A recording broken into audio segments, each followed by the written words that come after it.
Today we're making bone sucking ribs on this pit barrel cooker.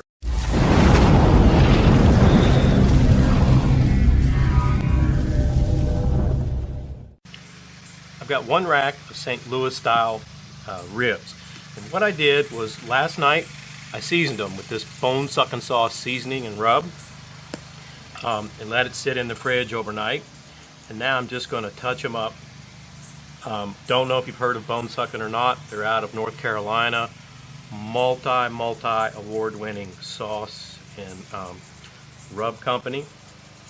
If you're not familiar with them, this particular rub, let's see what it has. It has brown sugar spices, including chili pepper, salt, sugar, paprika, dehydrated garlic, onion, bell pepper, mustard flour, celery powder, citric acid, and natural flavor. No MSG, all natural.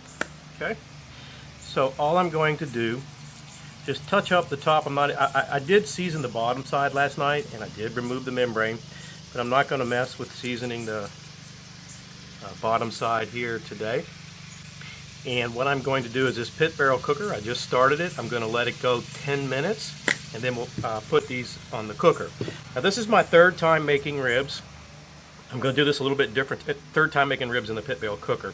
I'm going to do this a little different today. You'll see the ribs are much thinner down here, you know, narrow I guess is the word, than up here. Both the previous two times I hung the ribs, you know, from the heavier end, and this lower end got done quicker than I wanted. So I'm going to do this a little different today, and I'm going to hang from the narrower end. Okay. I do have 2 pieces of hickory in here and 2 pieces of cherry wood. All right, we're just going to let those guys hang, and I'm going to check on them in 2 hours. It's been 2 hours. We're going to take these ribs out of this pit barrel cooker and wrap them. I'll try to show you what they look like. I don't know, it's getting sunny. I don't know how well you're going to be able to see that. But they got a nice color. It's quite uniform. You can see there's lots of moisture on these guys. Let's get them over to the foil where it's in the shade, and they'll be easier to see. Okay. We're going to take this hook out because I am going to use the grate for the rest of this cook. We're going to wrap them. First thing I'm going to do here, I don't know if I have enough in here. Oh, there we go. Just spritz them a little bit. What I've got in this is it's white wine. You don't have to use white wine, right? You can sprinkle them down with apple juice or whatever. In fact, what we're going to do first is I'm just going to drizzle some honey. Okay? Just drizzle a little bit on the top. Not going to worry about the bottom. Okay. Then I'm going to come back with that rub we used, the Bone Suckin Rub. And now I'm just going to put a light coating. We're not going to, go too heavy at this point. Okay.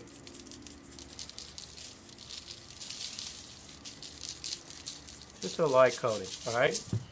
And now I'm going to take the rest of this white wine, or I shouldn't say the rest because I don't know how much actually is in it. So we're going to put about a 1/4 cup in with these ribs, and I'm going to double wrap them.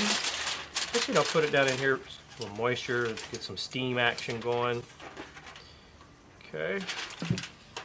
And then, like I say, we'll double wrap them, and as soon as I get them all wrapped up, we'll be back, and we'll get these guys back on this pit barrel cooker.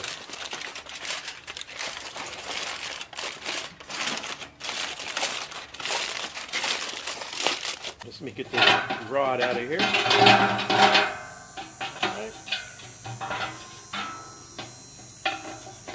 I'm just going to get my ribs right here on here like so. This second rod back in, the one we removed. Okay. Now I'm going to let this go about 2 more hours. Okay, it's been 2 more hours, so we've got a total of 4 so far.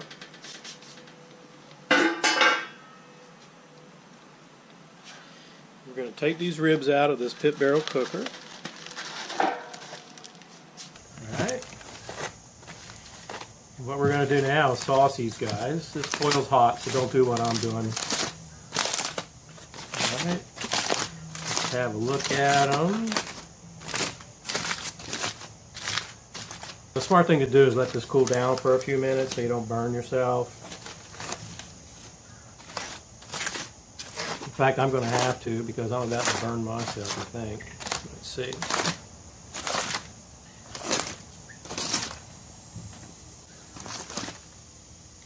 I wrapped this end up so good I can't get it unwrapped. There we go.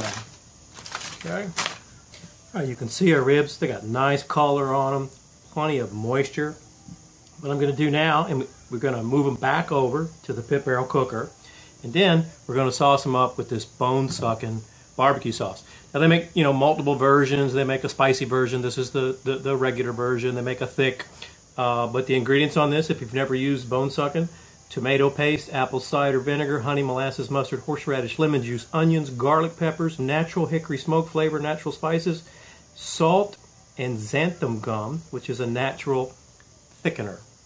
I am so looking forward to this. Okay, we'll just try to get under here. Okay, let's get these guys back on the pit barrel cooker.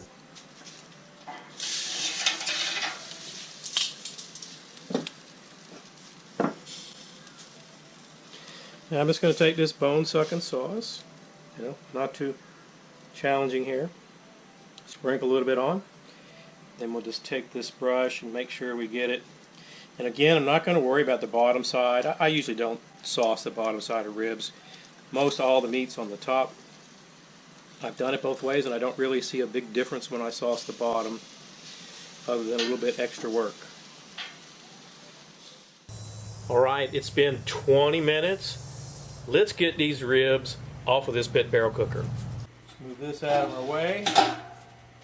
Okay, we're going to get these guys out, and we're going to let them rest a while. Cool off just a bit. Okay. Oh yeah, look at that. Alright, we've gone from cloudy to rainstorm to now it's sunny again. We're going to cut these guys. Alright. Okay. Let me just cut off a couple. We'll have a look at them. I can tell you they smell good. Alright. So you can see there's a bit of a smoke ring here. I mean, it's not dramatic, but there is a smoke ring. You can see it maybe here along the edge. These ribs are still quite hot. I've let them rest about 7 or 8 minutes. They could sit here probably another 10 would be better, but you know, I can't wait. But the color of this Bone Suckin sauce is absolutely incredible. And I don't know if you guys can see that, but they are just full of moisture inside. These ribs are. I can't wait any longer. Let's give one a try. Wow, they're hot.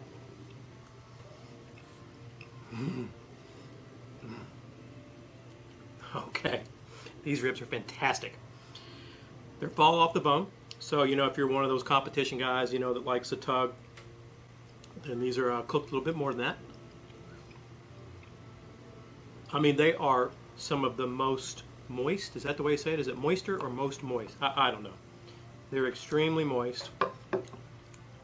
Flavor's incredible. It's got a little. Hopefully you can see just how much juice is in these ribs. Got a nice bark on the outside. There's sweetness from that Bone Suckin sauce, but you know, it's not sweet like, you know, pure sugar or whatever. I don't really know how to describe, as you continue to eat it, is you get a little sweetness at the beginning, and then there's just really this richness in flavor from this Bone Suckin. And I know I've said this like 3 times, but how moist these ribs are is absolutely incredible. It's got a mild smoke from that pit barrel cooker. I'm telling you, I think I mentioned at the beginning of the video, this is my 3rd time. It took me 3 times on this pit barrel cooker to get it right, but these ribs are definitely right. And I'm washing this one down today with the little Michter's US1 sour mash. What better to go with some ribs on a Sunday afternoon in your backyard? Hey, thank you so much for watching another one of our videos. I hope you hit that icon up in the corner if you're not a subscriber already. If you have any questions or comments, just leave them below.